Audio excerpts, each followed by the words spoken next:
சிவாஜி வீட்டின் மீது தனக்கு எந்த உரிமையும் இல்லை என்று பிரமாண பத்திரம் தாக்கல் செய்ய ராம்குமாருக்கு உயர்நீதிமன்றம் உத்தரவு பிறப்பித்திருக்கிறது. கூடுதல் விவரங்களோடு சிறப்பு செய்தியாளர் ரமேஷ்குமார் இணைப்பில் இருக்கீங்க. விவரம்.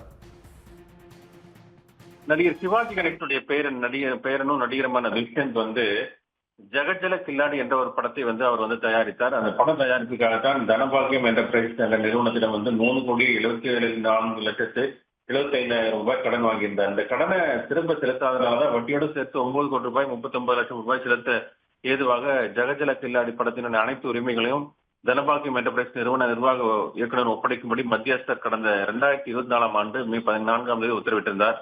இந்த உத்தரவின்படி அனைத்து உரிமைகளும் வழங்காத எடுத்துதான் மத்தியஸ்த தீர்ப்பை அமல்படுத்தும் வகையில ராம்குமாரின் தந்தையான சிவாஜி கணேசன் வீட்டை ஜப்தி செய்து பொது ஏலம் உத்தரவிட கோரிதான் அந்த தனபாக்கியம் என்டர்பிரைஸ் நிறுவனம் உயர்நீதிமன்றத்தில் வழக்கு தொடர்ந்திருந்தது.